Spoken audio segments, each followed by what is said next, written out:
Hello again, everybody. Welcome to another edition of Unpopular Review. This is the AEW Results Show, and don't adjust your sets. You got me here, of all people. You got me here reviewing AEW Dynamite. And the amazing thing is, I had to get a partner for AEW. I'm like, hey, what's going on with AEW? I need somebody who can speak intelligently on the product. So he's actually been on a few episodes. You might know him as a Dr. Scruffy. However, unfortunately, he got sued for malpractice, and now he decided to go in a new profession, and that is now known as All Elite Joker. What's going on with you tonight?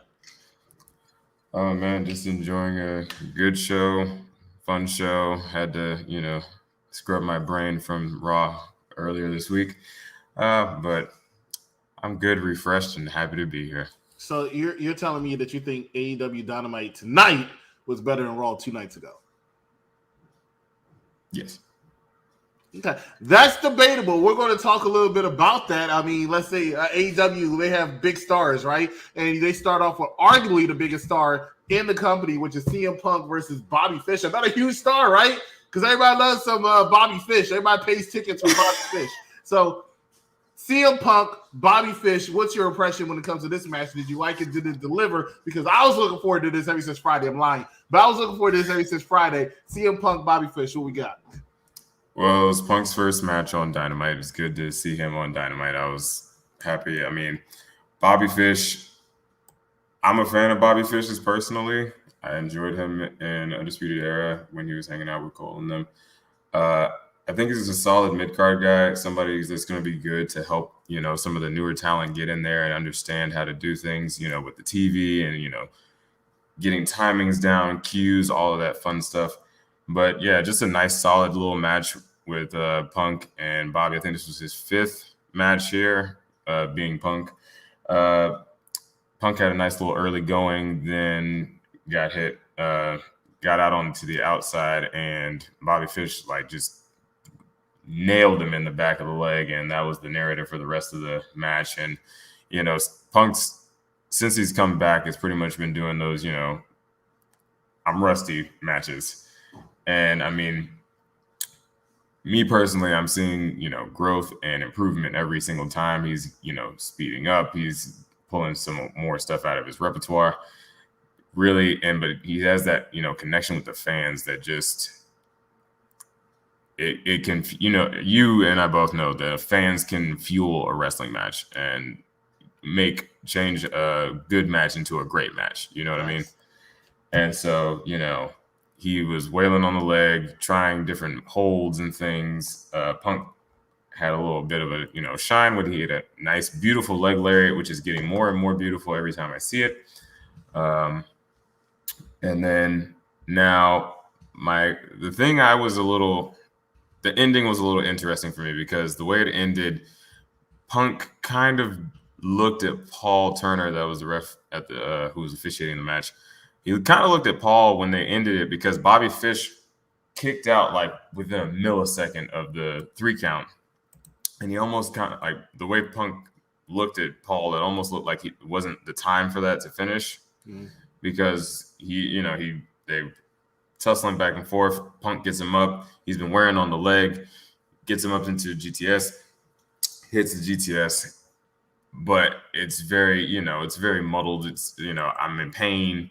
There was a nice, long, drawn-out little moment where Punk was laying on the mat, and then he had to crawl, because Bobby Fish had been wailing on his leg this entire time. He had to crawl to him, and there was a, slow 3 count. And then, like I said, I feel like there might have been more that he had planned because, he stared at Paul for a good second and, kind of got a smirk on his face and, just, kind of wrote it out. I'm a professional, got to, roll with it. But Punk, and I feel like Bobby also kind of looked up like that wasn't supposed to be it, but all right, whatever.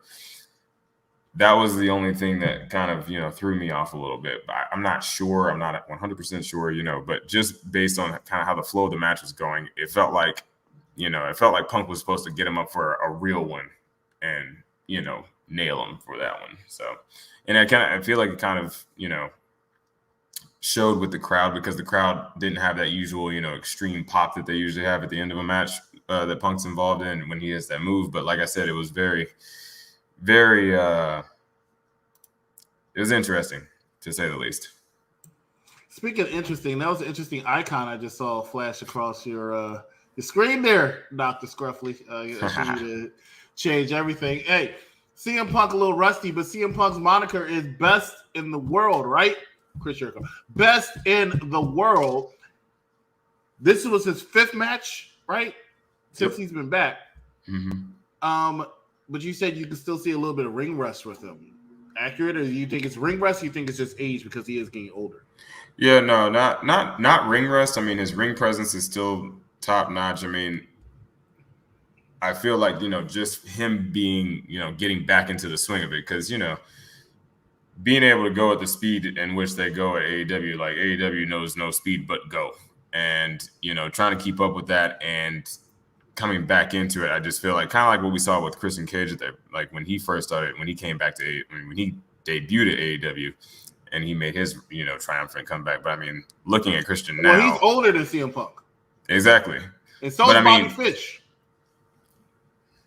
That is true, isn't it? Mm-hmm. Mm-hmm. But I mean, you and I both know 7 years is a nice long chunk of time to not do this. And like I said, ring rust, I don't feel like it's so much ring rust as just his age, him having to overcome that step. But I feel like once he gets past that, like Christian has, because I feel like Christian was the same way when he first came to AEW. But, once he got into the swing of things. Christian been killing it, though. Oh, I mean, the man's main evented a WWE, AEW. Well, okay, but WWE, AEW, and Impact pay-per-view this year alone.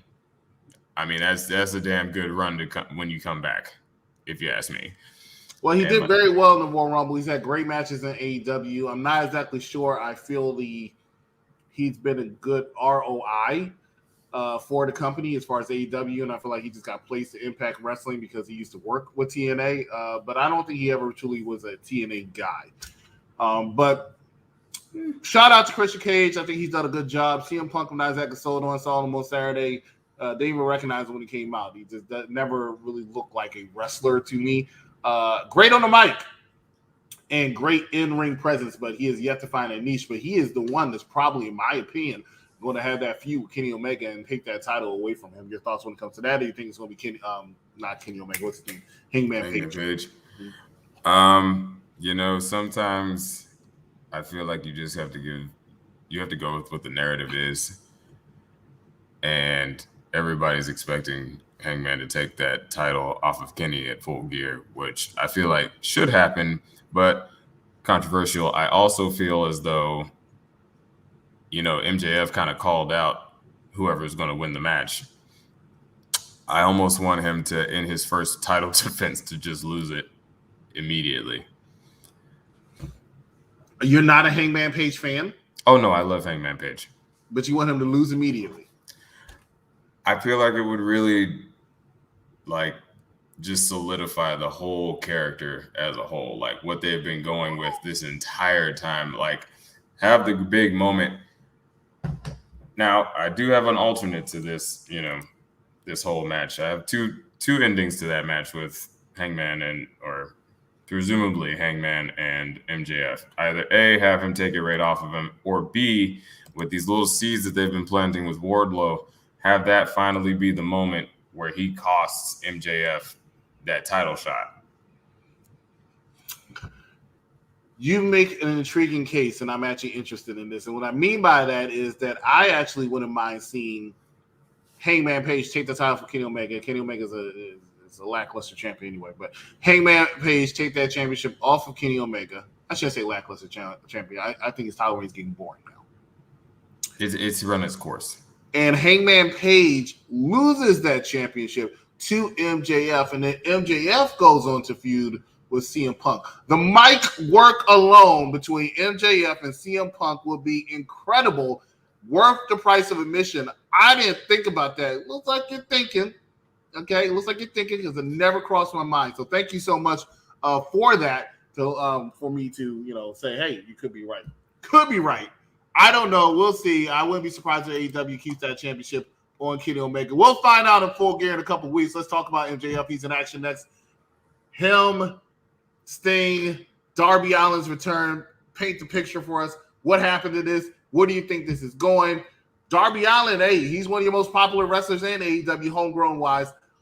Where do you see this storyline going? Is this going to turn out for another L for a feud with Maxwell Jacob Freeman? I feel like the Max and Darby feud is just going to be one of those feuds that we see for a long time, kind of like him and Jungle Boy. I feel like these guys are some of those pillars that AEW is establishing as, like, you know, we're going to look back at these guys and be like, yeah, these are their, you know, starting lineup, their horsemen, the, you know, the guys that started it. I say Sammy, Jungle Boy, Max, and Darby. Like, they've, as far as like the young talent, and it's like homegrown. Jungle Boy ain't it. Why does anybody keep telling me some damn Jungle Boy? You take his music out, and shout out to Mike Knotts. He tells me all the time, oh, he's Dylan, blah, blah, blah. So, you know, Luke Perry, some show that Luke Perry was on. I don't know, 90210. Why in the world do people think this guy, he's a small fry, right? Nobody's flipping through channels for this guy. Jungle Boy, while I don't feel like his mic skills are all the way there yet, he's working on it. The boy's got mad charisma and can drum up the emotion in a match far beyond his experience level. I have cried watching his match because I was forced to watch it. So I agree. I do have emotion. I do have emotions. Jungle Boy is not good. He's acrobatic. He's athletic. But he is not somebody I can believe to be a world champion. So I can't make him a pillar of a company. If you are to start your own wrestling company, is Jungle Boy in your top 10 must get? If you tell me it is, your company's going to fail faster than Ring of Honor did today. You need to realize, right, that there are certain people that need more than just entrance music to make a match. It needs something more than just be able to do a flippity flip to make a match. And I'm telling you right now, Jungle Boy is not that guy. Sammy Guevara, yeah, a little bit, but he's still a small fry. But I feel like if Sammy Guevara went to WWE, he'll be a great face for 205 Live.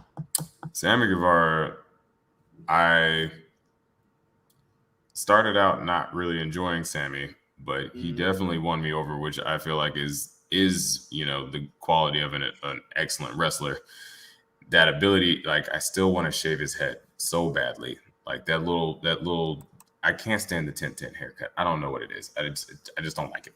But that aside, the man's in-ring work, like I still remember, I've watched that match between him and MJF I don't know how many times, because like I said, MJF, and because I love Darby very much. I have one of his skateboards back there behind me. But Sammy and MJF, like those two, I see so much old, but also so much new in those two. And it's just they're those kind of people that I feel like you don't see, but like, you know, once in a generation. I feel like those two guys are some guys that we are going to look back on and be like, man, those guys were outstanding. I'm not going to say you're wrong. There's a possibility you could be right. We're going to find out a little bit more. But yeah. Sting, Darby Allen, hey, shout out to Sting, still can go in the ring, but is trying to put over Darby Allen, even though he's putting over people, but he's still undefeated. I don't know how that works. You got to explain that to me. Yeah, he's an icon, man. That's all I got. Yeah, that's his definitely in his title. But Darby Allen makes his return tonight, much to the delight of the people there in where were they? Boston? Yeah, Boston. Yeah, they were happy to see him. Which I skateboard. That's the terrible gimmick. That's actually why I didn't like him at first, because that damn skateboard. Well, I mean, it was covered in thumbtacks, and he, you know, bashed Wardlow over the back with it. So I mean, I can't be too upset about that. Like, I enjoy violence.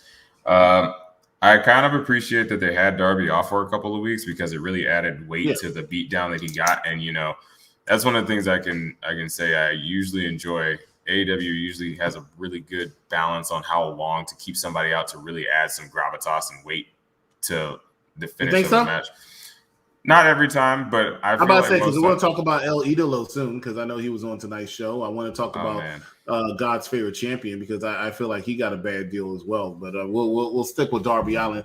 Hey, Darby Allen, he has heart in that ring. He goes all out in that ring. Now, granted, I don't see him main eventing at WrestleMania anytime in the immediate future, but he definitely has the charisma for me to say he could be a star. And he is a star. People like to see him. People clamor to see him. Shout out to Darby Allen. He turned me around. Him and Orange Cassidy, in my opinion, two wrestlers that I could never understood why people liked at first, but after watching more and more, I'm like, you know what?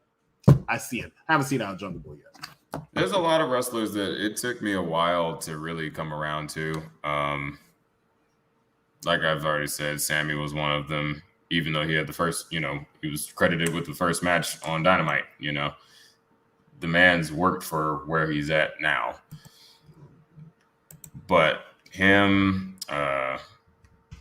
honestly, like Jack Evans and Angelico, seeing those guys, I really wish we could see a little bit more out of them, but I'm not going to try and go too far off on a tangent about that. But there are certain people that I wish I could see more of. Brian Cage is one of those people.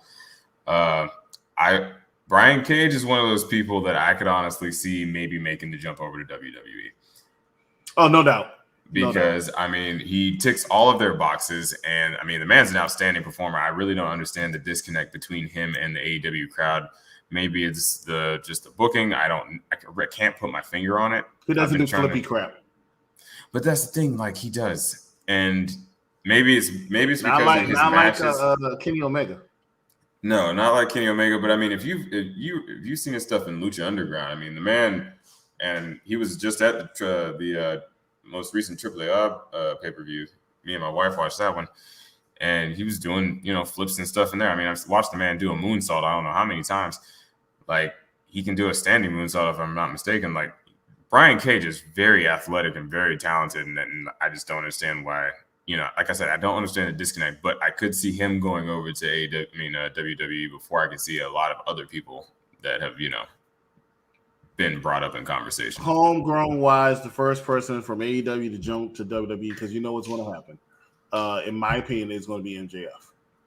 I think that's a lock for me. He's going to go WWE.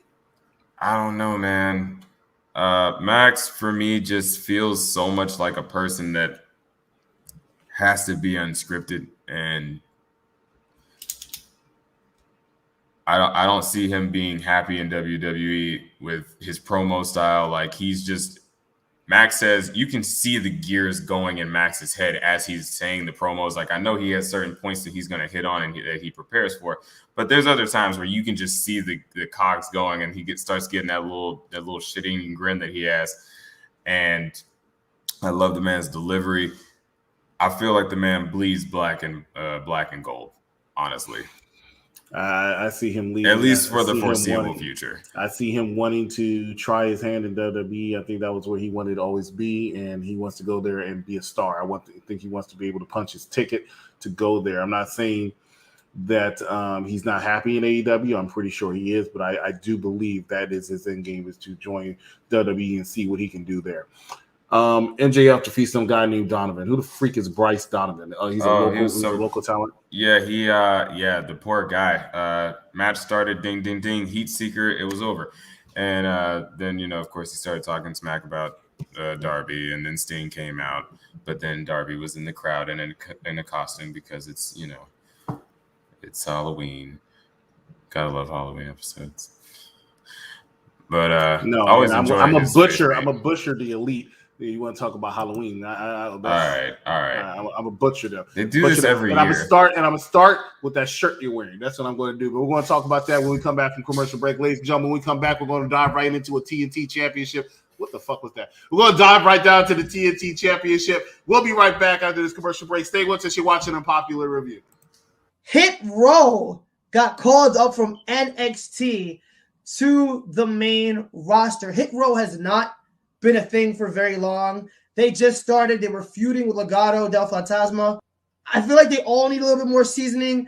I feel like even if you brought just one person up, I would pick Swerve out of all of them.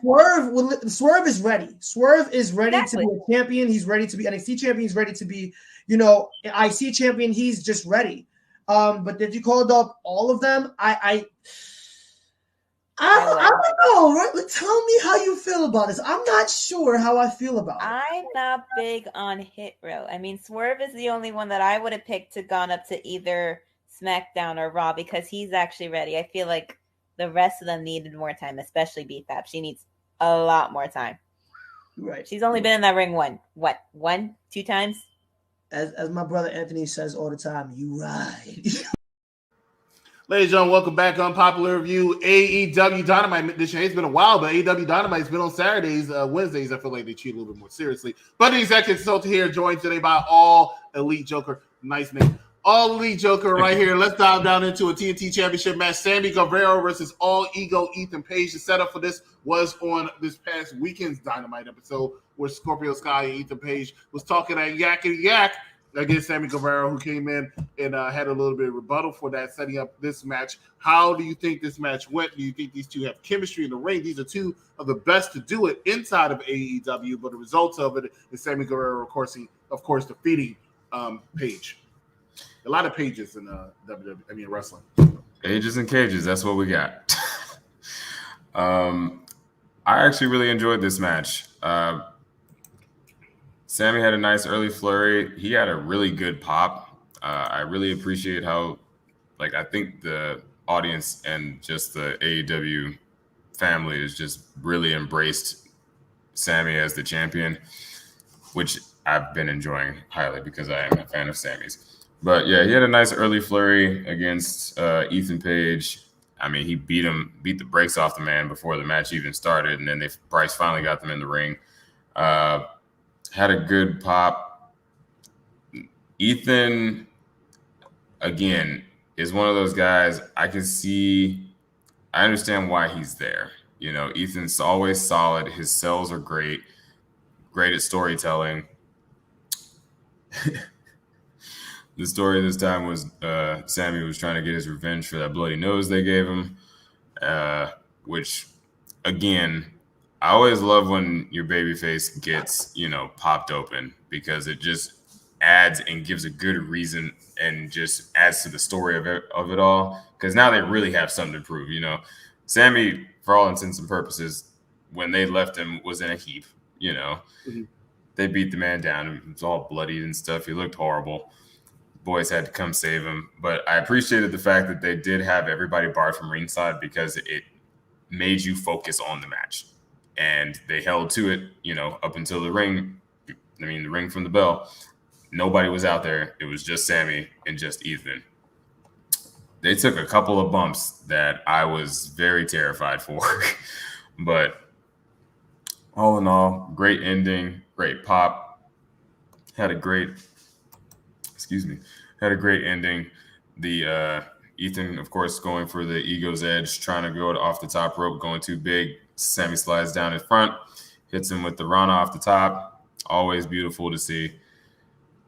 How he does that Spanish fly with no matter who he's wrestling with, that standing Spanish fly will always just be so beautiful to me. Well, he's a Spanish god, so he should be able to do it. Amen. He would change his name. If Spanish God can't do a Spanish fly, then, well, he's not Spanish God.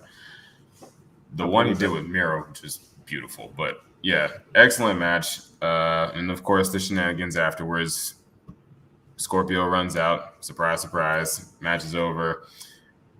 Sammy was beating on Ethan afterwards, so I guess, you could argue he's coming to help his boy out. But, of course, then they double team. And then, of course, Chris Jericho, fireworks and shit, explosions, Judas playing.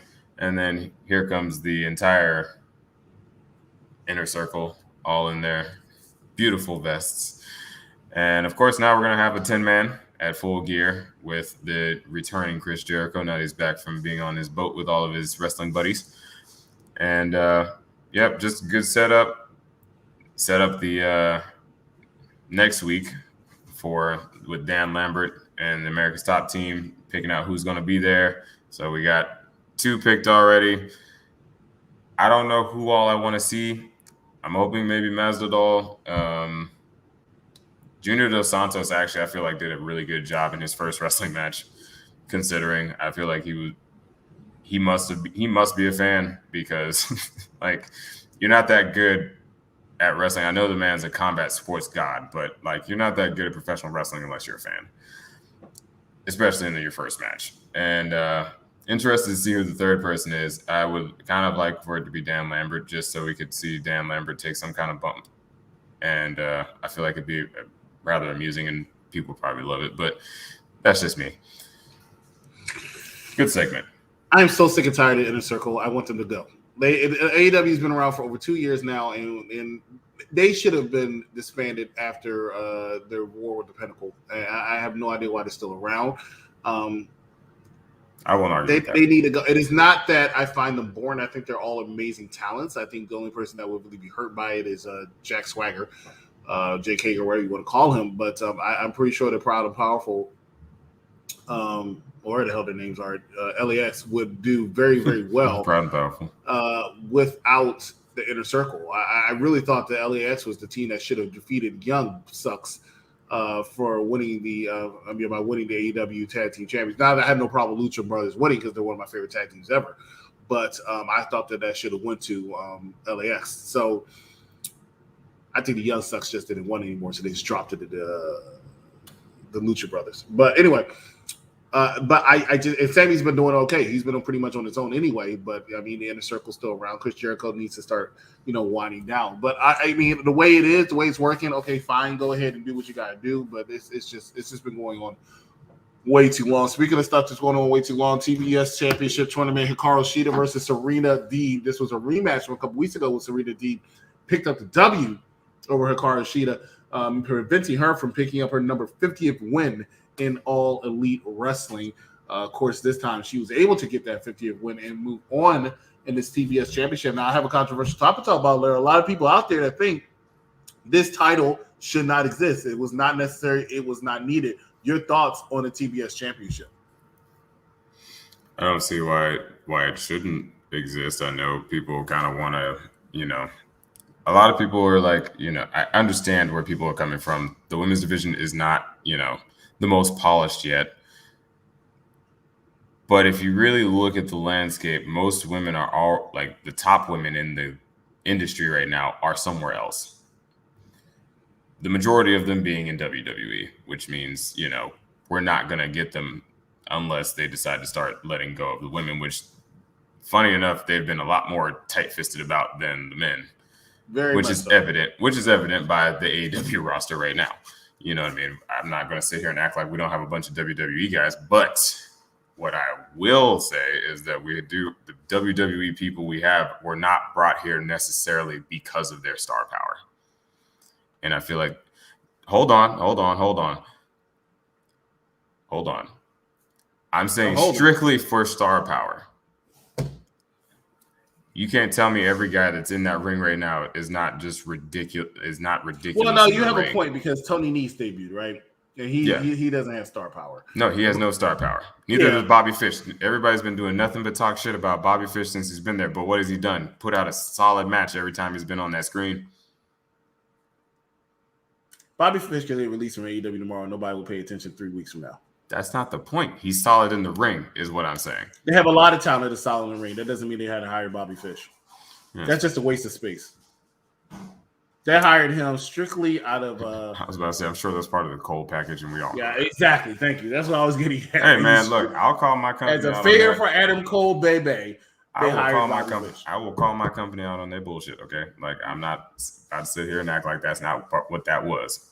But I will say, I appreciate the fact because Bobby Fish, and I feel like the only reason he would like Tony Khan wouldn't agree to just bring in Bobby Fish just because. I mean, the man does have value in the company. Like I said, for reasons I've mentioned earlier, as far as understanding how TV works. I mean, the man's been on TV for years now. He understands how to put on a show. He's been part of some of the greatest events that NXT ever put out.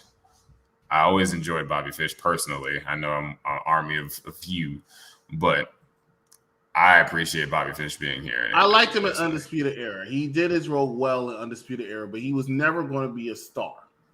No, And but not not the everybody in Twilight the roster Square needs anyway, to be a so he star. doesn't need. Yeah, he doesn't need to be a star. And I feel like that's the problem with the internet wrestling community nowadays. It's the fact that they feel like everybody needs to be a star. Their favorite wrestler has to be on the card. Their favorite wrestler has to be on the show. Their favorite wrestler has to be a star. If not, you're burying them. You're not using them correctly. They need to join WWE. They need to join Impact Wrestling. They need to join Major League Wrestling. Just realize not everybody, if you watch wrestling from the time before the 90s or the 2000s, I should say, not everybody was bred to be the star. Nope. You have a couple of main guys, and then you have your mid card, and then you have what we call nowadays jobbers. That's what they are. Okay. Some people are there to take some L's. Bobby Fish is there to take some L's eventually. He's being built up right now. Today was the beginning. It's time to take some L's. I call it the Dana Brooke effect. Well, I mean, you have to build somebody up to make them a viable threat and to appear as, somebody that's worth wrestling.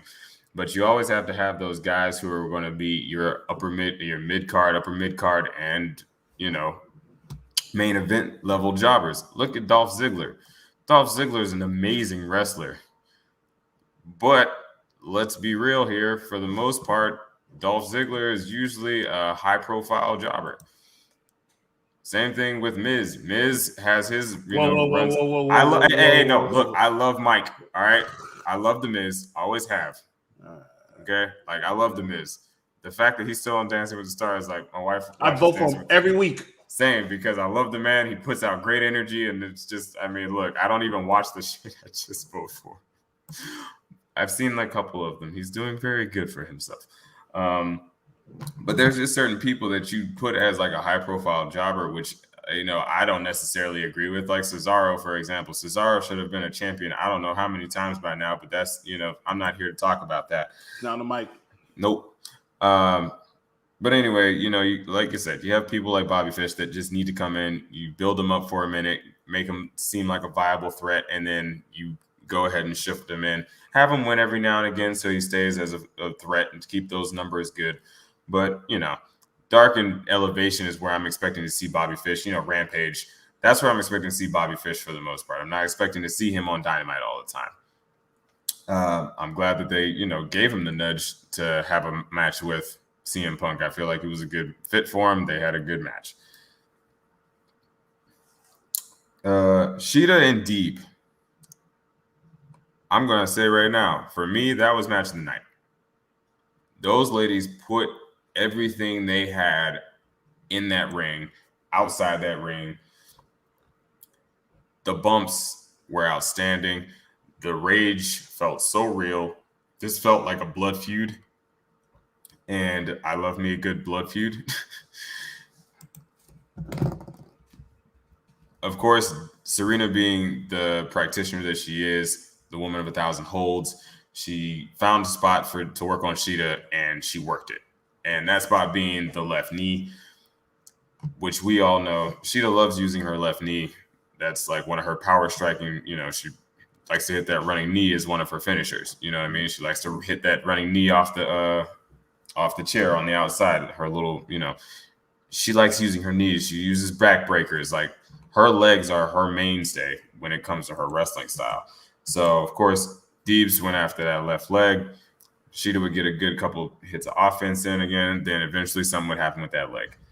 And Serena worked that leg so good. And there were certain moments where I was like, geez, like that legitimately looked like it hurt so bad. And I feel like it really did, because when you see a wrestler's face, and sometimes you can actually see the pain that they are in from getting certain moves done on them. And you saw that a couple of times with Shida.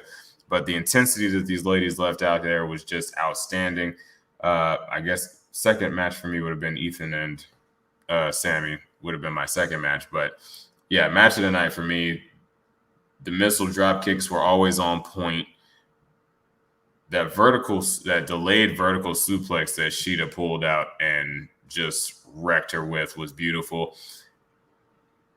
Shida never ceases to amaze me when she does that hard way suplex. Mm-hmm. Bringing them in the hard way. Like I think, if I'm not mistaken, I think she had just put her foot on the bottom rope before Shida popped those hips and just brought her all the way back in and out. This is like, 2/3 of the way into the match. They're both gassed at this point. They've been going at nothing. They've been going between 75 and 100 the entire match, and just move after move after move, hold, reverse.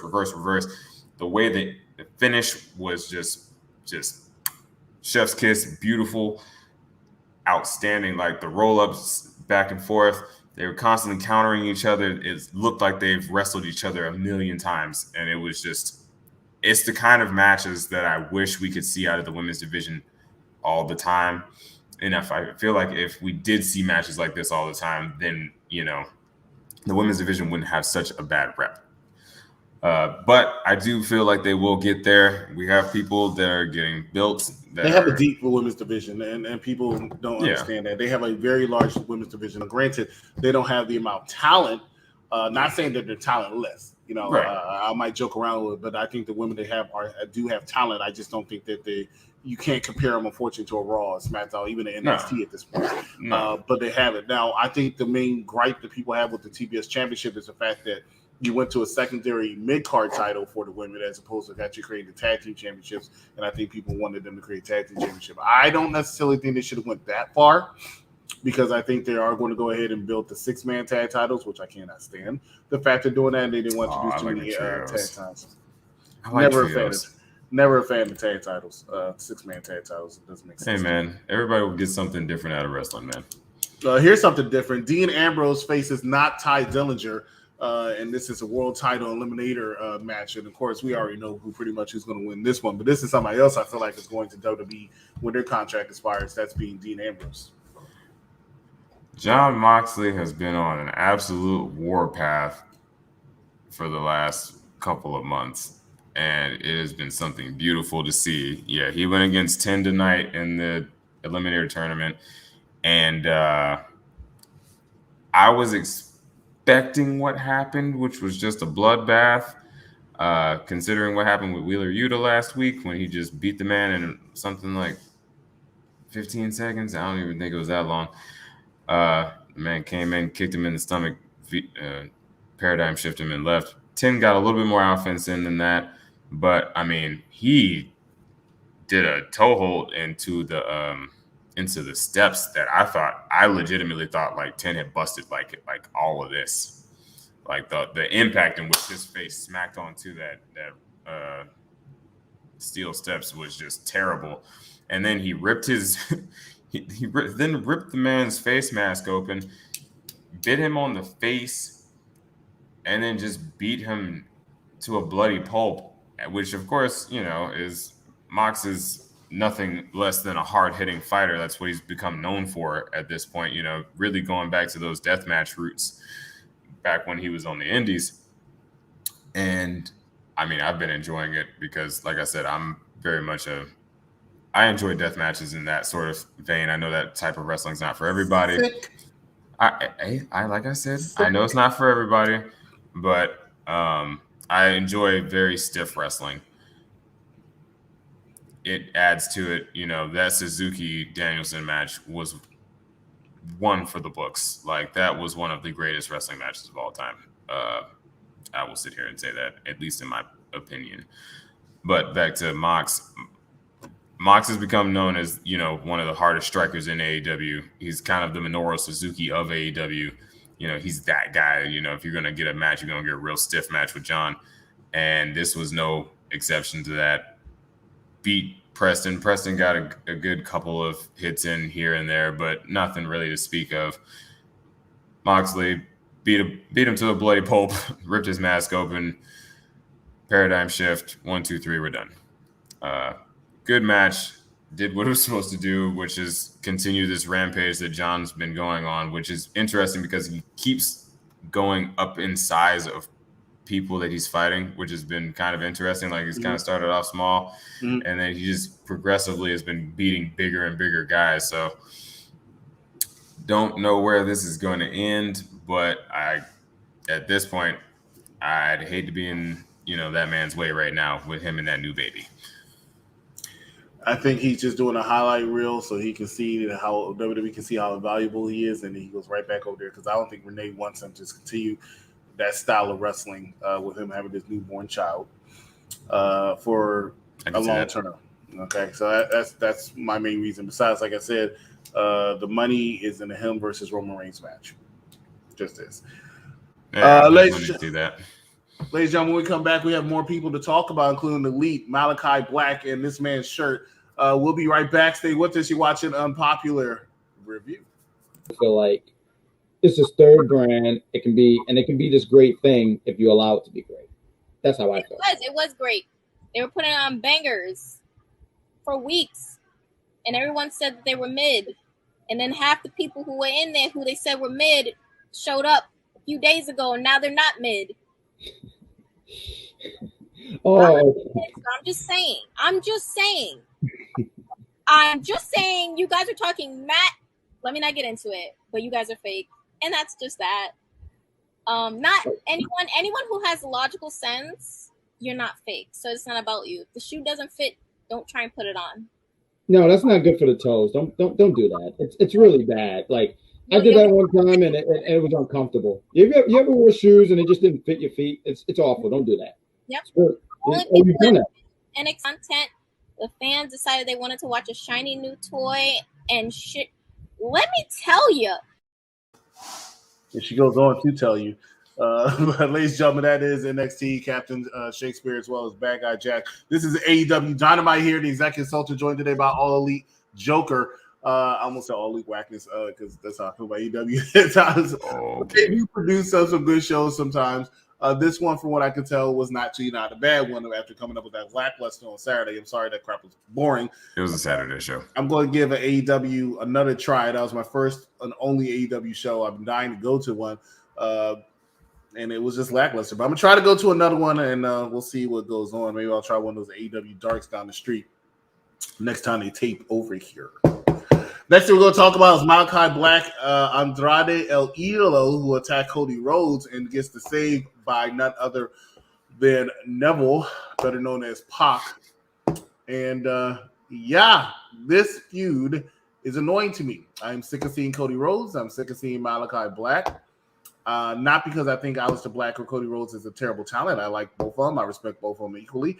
I respect Andrade El Idolo, who's one people that left WWE and, well, not by choice. Well, maybe by choice. But one of the people who left WWE that went to AEW, and I said, hey, you know what? That's a better fit for him. I agree. But Cody Rhodes and Aleister Black, I'm just sick with your thoughts when it comes to these four gentlemen.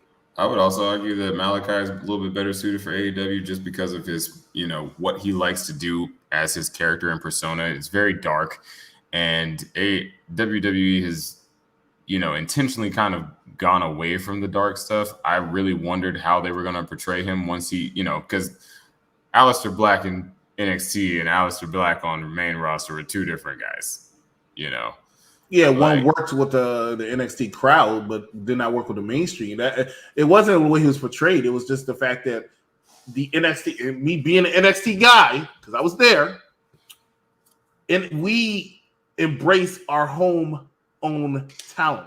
We come out, we love them. We always love them because they're there every single week. Now, when you start getting on that main roster, and you have millions of eyes, not hundreds of thousands, millions of eyes watching you, and then father says, honey, we're taking the kids to wrestling. Oh, who's this guy that's coming out with the it's not working, right? And that's why I said I feel like he fits better in AEW because AEW crowd, the AEW crowd is not, that ain't it.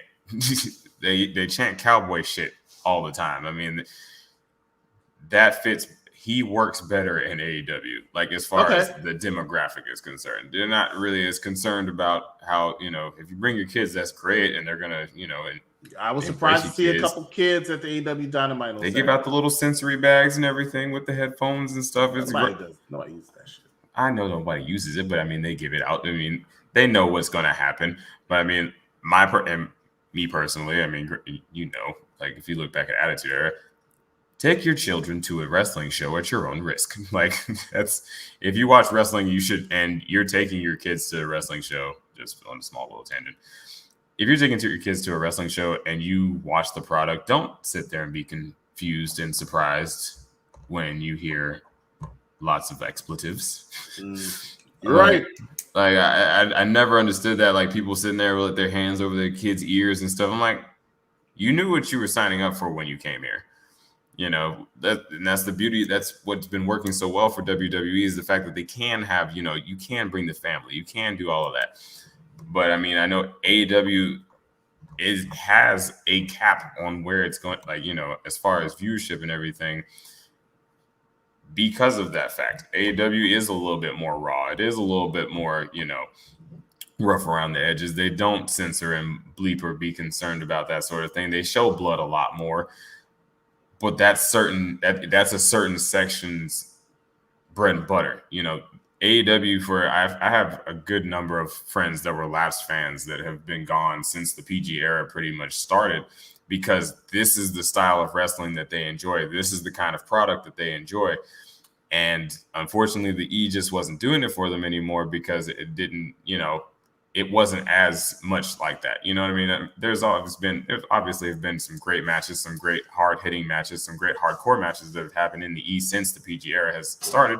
And of course, they've gotten a lot more, they're starting to get a little bit more lax as of late. But you know what I mean by the stark contrast in the styles of wrestling. You don't always need that to tell a good story, but there are a few things that I missed. Like in a Hell in a Cell match, I think it should be color.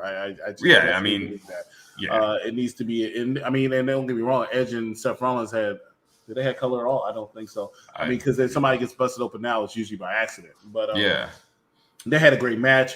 Bayley and Sasha, Bayley and Bianca Belair. We had some good Hell in a Cell matches, but the one is supposed to end the feud, and two, the shit is supposed to be like the shit, and they're supposed to beat the shit out of each other. So I agree with you on some aspects when it comes to WWE and what people miss about it. Yeah, and there are certain things like I don't think people need to bleed every week. That's for sure. No. It should be a special thing. I don't need all of the cursing. The occasional holy shit or I'll whoop your ass like that, which they have been doing a lot more lately than they used to. It's perfectly fine. Yeah. But at the same time, everybody knows that's what I'm known for. I'm a huge fan of what Roman Reigns does nowadays. And he tells the story in a PG way, somewhat, besides missionary. But he tells the story in a PG way, and he still can be very entertaining. Same thing with Paul Heyman, who came from what really started most of that rated R shit that happened on TV. Let's just be real. ECW. Oh, yeah, man. Well, ECW would have been the Attitude Era and all that other stuff that happened. So it's for him to tone it down, everybody toning it down. Brock's Brock. He's going to go out there and do what he wants. If he wants to curse on air, he's going to curse on air. That's why I love Brock Lesnar. So, yeah, I'm a big fan of Brock Lesnar, and I was actually talking about it, and we'll head right back into AEW. I was talking earlier about how it's funny how fickle the wrestling fan is. Fickle. Yeah. 2-3 years later, that phrase Daniel Bryan made so famous is still true today, because a year and a half ago, everybody wanted Brock gone. They were sick of him being champion. They were sick of him being on TV, stop being here, go retire, go do something. And ever since Brock's been back, he's been arguably the most popular wrestler in wrestling.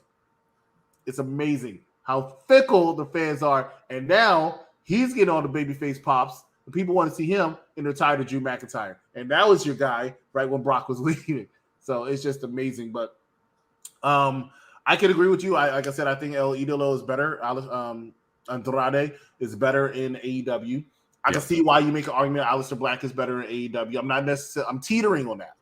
I felt like he never really got a complete chance he was just finding his footing when he was released. But he can do more with his character, and he can have more airtime a little bit on AEW. It fits his style more. So I can somewhat agree with you on that. Yeah, that's what I was trying to get across. Pac Neville seems happier in. He's been gone since WWE for like 3 years now, but he seems happier in AEW, and good for him. This fits his style. I thought he was doing a very good job carrying 205 Live before he left, but this is what he wants to do. If he's happier that way, that's fine. Man, Pac. And I don't think Cody gets respect. Go ahead, Pac. Just real quick, Pac has put on some straight up clinics since he's been here. The Iron Man match, I always think back to that Iron Man match he had with Kenny Omega. They beat the shit out of each other. And it was the smile that I saw on Pac's face in that match was a smile of genuine happiness. And of course, this was earlier on in AEW's history, but he looks so free, you know. I feel like after seeing his repertoire and his moveset when he got over to AEW as opposed to when he was in WWE, I see why, because he's able to do so much more stuff. Even though he was on 205 Live, he has so much stuff that he can pull out, and it's amazing. And he can hit so hard. I mean, the man is just like, he's like a shotgun shell. You know, he's compact, but he's just powerful as all hell. Same thing with like John Silver. That's a match that I still want to see, Pac versus John Silver, because John also has that real explosivity. He can get the crowd behind him, the speed. He's small, but jacked. They have amazing chemistry. I can't wait to see that match. But anyway, yeah, Pac has just put on nothing but amazing matches, and him versus Andrade was outstanding. Again, another one of those matches that I will be revisiting multiple times because it was just outstanding. Call me all over spot monkeys. I don't care. I just enjoy great wrestling. And the chains, the fluidity, it was just magical. And so I'm so happy that Pac is here and able to do his thing, having a great time with being able to be kind of like a, you know, that tweener face where he just kind of really looks out for himself, but it just happens right now. He's, you know, looking out for himself and his buddies, which happens to be the good side. Can't wait to see him turn heel again. But Cody, I don't know what Cody's doing right now. I know he's really trying to stick with this whole I'm a babyface thing and I'm not turning heel thing. I don't know if he's just trying to say that as much as humanly possible and so that it works as a swerve. But it almost feels like he legitimately is trying not to turn heel, which I still don't understand because I really like his heel work. And it's what the crowd wants. And we all know if a crowd wants something, they're going to voice that opinion. And AEW gives them what they want. AEW always give the fans what they want. Hey, man, you know what? I'm sorry. As a 2-year-old company giving the fans what they want, I'm going to give them at least as much as I can that makes sense narratively. I don't agree with them doing things that don't work for the narrative as far as just giving the fans what they want. But if it lines up with the story that's already being told, I don't see a problem with it. You know, it's like when they find out the ending to a movie or a good book or something. If you change it, you run the risk of it being a complete dumpster fire. I'm looking at, you know, things like, you know, the most recent Star Wars movies. People figured out what the ending was going to be, so they changed it, and then everybody hated it. Whereas had they just left it where people were happy with it, okay, it was predictable, but you still have people who are happy with your product as opposed to just shitting on it all the time. You know what I mean? For me, that almost feels like changing it just to change it, which I don't agree with. I can see what you're saying. With everything that you said, ladies and gentlemen, we have one more segment to go. We're going to take our last commercial break. We'll come back. We're going to talk some all elite with the elite, with the Dark Order. Stay with us. You're watching Unpopular Review. DC, thanks for checking in as well, man. I wonder lately what's going on with Scorpio Sky in the middle of an awesome talent. He needs to be pushed. Absolutely. And he's one of the guys that was like, yo, when you coming over to AEW, when you're going to, you know, turn the page and become an AEW guy. And it's like, it just took, and I ain't gonna lie, it took Punk for me. Like I was turning the page on it, you know, but I'm a big guy. You know what I mean? And let me put that in perspective. Like, okay, here's your company, but your biggest star was who? Chris Jericho? I love Chris Jericho. Some would say he's on the Mount Rushmore of professional wrestling. Okay, I wouldn't put him there, but a lot of people haven't. But I still put him on a very high pedestal. But he was your biggest star, right? So he can't be your biggest star. They needed other guys. Moxley gave them a slight push, but let's be real. Although as a hashtag Dean Ambrose guy, Dean Ambrose isn't quite pushing the needle. Also, Punk, Bryan, Bray, those guys push your needle, and those guys can help anybody else get over. Not sure the needle's being pushed already, but ladies and gentlemen, you're watching Unpopular Review AEW Edition, Executive Consultant, All Elite Joker. We got something to talk about. Let's talk about the fact that The Elite comes out dressed like the Ghostbusters. Good shout out, good homage, but I can't take these guys seriously. This is your number one faction, heel faction in wrestling. All right, in AEW, I should say, your number one heel faction in wrestling is the Bloodline. But this is your number one heel faction in in AEW, and they're coming out. They did Space Jam like a month ago. Like as a heel faction, I'm not sure I'm taking them seriously. So here's the thing. If the Elite had ever taken themselves seriously, and by themselves, I mean themselves in like their conduct as opposed to themselves in the ring, because I feel like in the ring, they take themselves incredibly seriously, and that's what makes them the Elite. Fair. The Elite has never been that, oh, we're big and bad and tough heels. We don't take nobody's shit. We're always serious. Blah. That was never the Elite. That's never been the Elite. The guys have Kigu's on in their intro. You know what I mean? Like they're not serious heels. They're just little shit heels. Like that's the kind of heel that they run. Plus, they always do that. Yeah, well, I mean, the whole company's little, man. Got to get used to it. I enjoy the humor. I enjoy a good humor match. Again, you put all these guys in the ring: Evil Uno, Stu Grayson, John Silver, Colt Cabana. All those guys outstanding in the ring. Stu Grayson is one of my favorite wrestlers in AEW. Like in the ring, like that man. I have seen him do some stuff that makes no sense. Like he's like Roderick Strong level, like strength. Like the man. I watched it. Like you're familiar with Bear Country, yeah? Mm-hmm. Okay.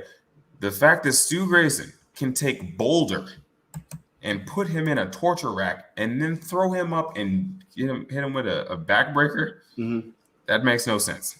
Like if you look at Stu Grayson and look at Boulder, if you just stood them two next to each other, you would not expect Stu Grayson to pick that man up with the amount of intensity and like he is ungodly strong.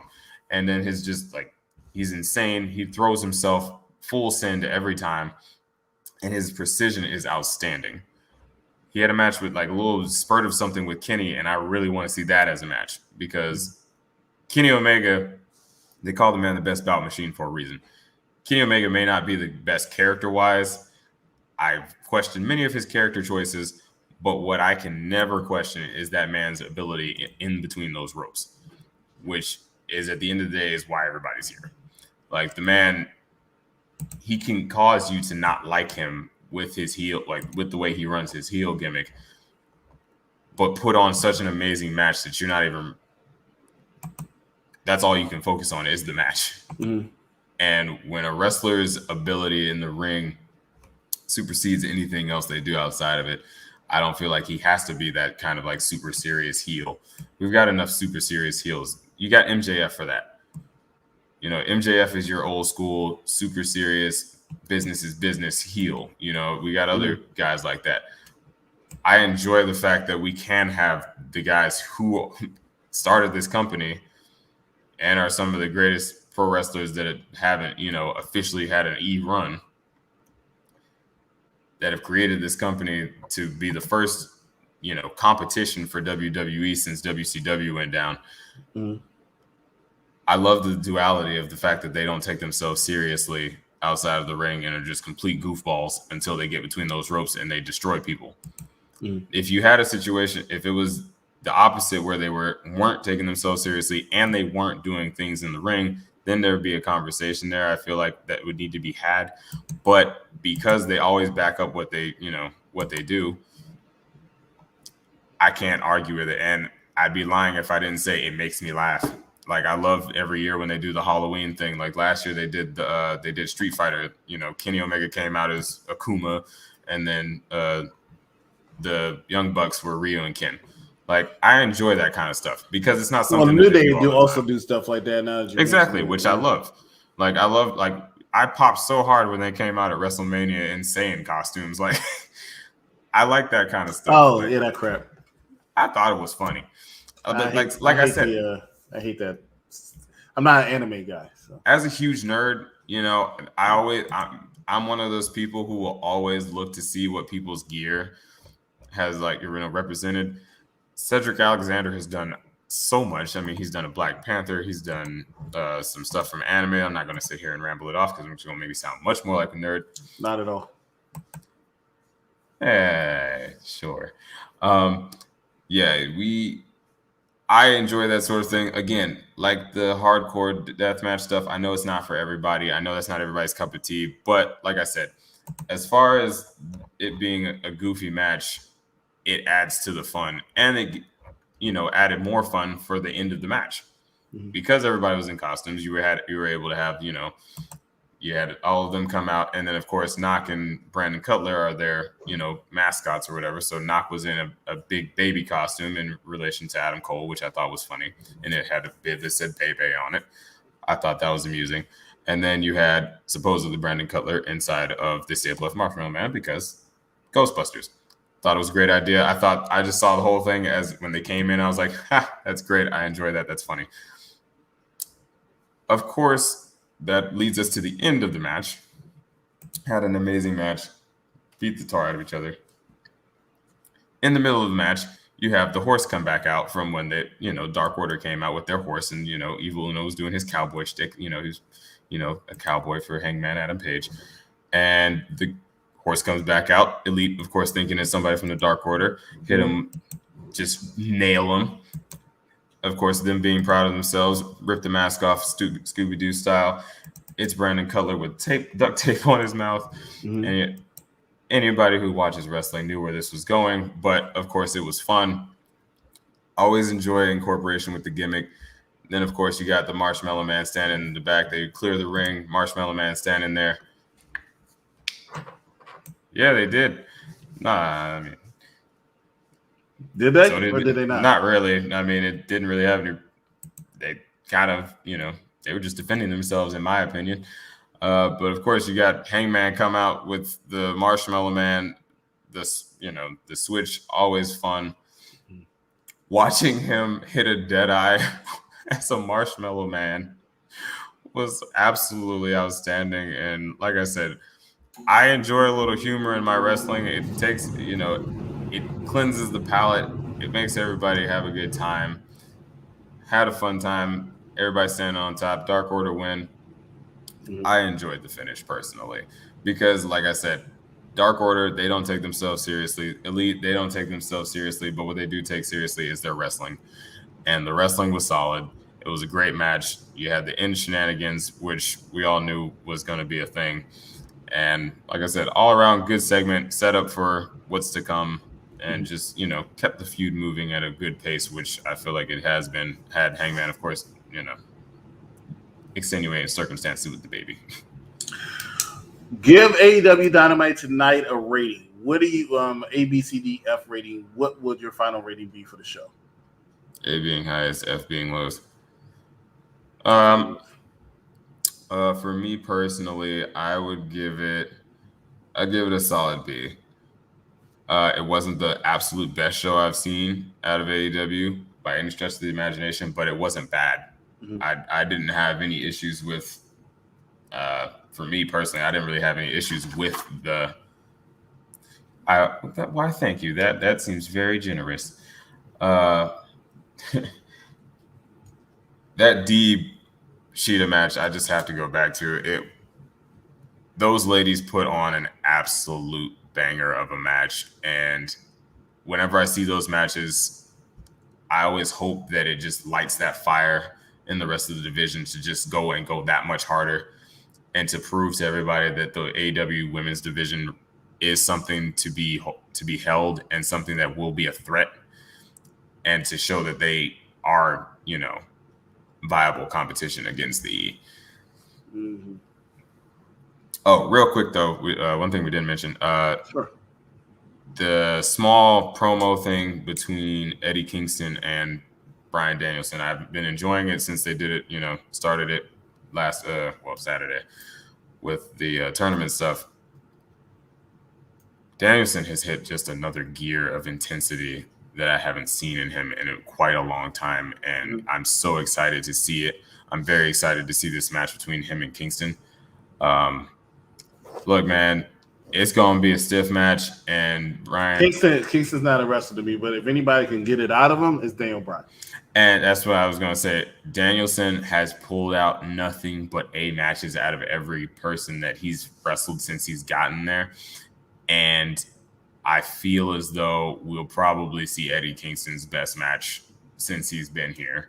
Okay. And I really love Eddie, but I love Eddie as a character. He's nothing, he's nothing super special. I mean, he's very stiff in the ring, which again, I really appreciate a great stiff competitor. But his character work, his promo skills are top notch. I mean, the man can hang with anybody on the mic. True. Like, I watched the man cut a promo on a on a trick or treat barrel, and it was amazing. And I was like, damn, I need that barrel like that. Eddie has this way of drawing you in and just making you believe everything and making it come across as he believes everything that he's saying. And that is, I feel like, a very important aspect of a great, somebody who's great on the mic. Mm-hmm. Like, that is, Eddie has this ability just to make you need to know what happens in his match. You know what I mean? Like, he makes you care. No matter who he is, no matter who he's going against, no matter which angle, no matter which side he's on, if he's the face, if he was the heel, because, he was the heel when he first came in. And, of course, he had that face turn when he started hanging out with Mox. That's a buddy cop movie I'd love to see. But, like,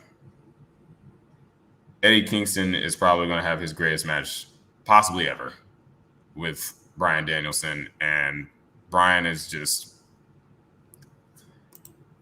keep shooting him to the moon, man. Can't say I disagree with you on that. I can't. But we'll see what happens in that match. I do believe he'll be Eddie Kingston's best match because Eddie Kingston doesn't have a lot of good matches. So really looking forward to seeing that. Really interested in seeing that, ladies and gentlemen. That is it for us here at AEW Dynamite. Please make sure that you like, love, and share this to all your wrestling timelines and groups. Hey, we got a lot of shows here at UPR. Let's go ahead and do some plugs each and every single Monday at 6 o'clock. This is Around the Blocks with Mike Knox for the intelligent wrestling fan as they go over the entire week of professional wrestling from WWE to AEW to Impact Wrestling. Look around for that. This past Monday, I had the pleasure of guest starring on that show, 6 o'clock p.m. Once again, every single Monday, immediately after Monday Night Raw. Join the debuting Big Daddy Cool Stephen P. as he's joined by the full Nelson Patrick, the full Nelson, as they discuss everything that happened on Monday Night Raw. All Elite Joker was actually on there this past Monday. He was talking about how much he loved that episode of Monday Night Raw. It was being nice. Yeah. I don't know why I would be. NXT every single Tuesday, immediately after NXT. Join Captain Shakespeare's Bad Guy Jack as they talk to you about NXT. Halloween Havoc was last night. I was there. I enjoyed the show. And, of course, it is headlined by the fact that we have 3 beautiful women with gold, and that is Mandy Rose, JC Jane, and Gigi Donald. And that is the Toxic Attraction. Every single Wednesday, AEW Dynamite. Right now, we have rotating hosts, but join us next week as we talk more about AEW Dynamite. Actually, if I remember correctly, they're going back to Saturdays. So stay with us on all our social media to discuss when we're going to have an episode. And then on Friday, SmackDown Review Show. This Friday is going to be Big Daddy Cool and Patrick and Full Nelson, since they couldn't make it this past Monday. They're going to join it on Friday, but every single Friday is usually the Wrestling Doll as well as the administrator, Stefan Duviella. And then on Saturday also, or Friday, they switch it each week. Join Katrina Storm as well as Captain Shakespeare as they review AEW Dark Side of the Ring, which is actually coming to a close. If you're a fan of our UPRE sister channel for entertainment and movies, this coming Tuesday, we have The Last Duel. See the Superior's pick. We'll be reviewing that. And on tomorrow, closing out our 8 Tales of Terror, is going to be Freddy versus Jason, which is Bad Guy Jack's pick. Looking forward to reviewing that. Of course, each and every single Wednesday, we saw a little bit earlier, it's the MTV's The Challenge, Spy, Lies, and Allies with Mike Knox as well as Captain Shakespeare. And I don't have it right now, but of course, every single week we actually review an episode of Squid Games. So a lot of content here for us with you all at Unpopular Review as well as UPRE. All Elite Joker, do you have anything else for us? Hey man, keep enjoying wrestling. No matter what you like what you like. Everybody gets something different out of wrestling. But yeah, man, definitely All Elite. We're not doing the Raw thing again, man. That was 3 hours of pain. My eyes were bleeding. It was bad. Yeah, I felt that when I went to AEW Dynamite show. Hey, I will say And they this. gone on a Saturday. I'll say this. You have this, you threw this disclaimer out. I understood why you threw this disclaimer out. You like what you like, you enjoy what you like, because you came on this show wearing that Young Sucks shirt, which is one of the most overrated, terrible tag teams I have ever seen. The hell was that? Is your wife around there? Like, what was that? What did you do? Okay, overrated. Yeah, overrated tag teams I've ever seen. I know the E has. Monkey. I know the E has, taught you that tag teams are bad, but they are absolutely outstanding. The Usos are a good tag team. The New Day are a good tag team. The Street Profits are a good tag team. The Young Sucks are overrated. All they do is flip, flop bullshit. All right, and kiss men. When will Cody turn on Arn? If Arn will turn on Cody? Not sure if that is happening. I think if Cody does turn heel, Arn is turning heel with him. If he hasn't already, I mean, the man said he wanted to shoot people. I'm Bad Guy. Hey, folks, Bad Guy Jack, Dark Side this Saturday. Thank you very much. I wasn't sure if it was going to be Saturday or Friday. They change it up every single week. It would have been nice if I had the Squid Games graphic. You're not doing your job properly, Bad Guy. Whatever. All right, ladies and gentlemen, thanks so much for joining us. Join us tomorrow, of course, for Freddie vs. Jason for All Elite Joker. I'm the exec consultant. We will see you right here next time at Unpopular Review. Good night, ladies and gentlemen.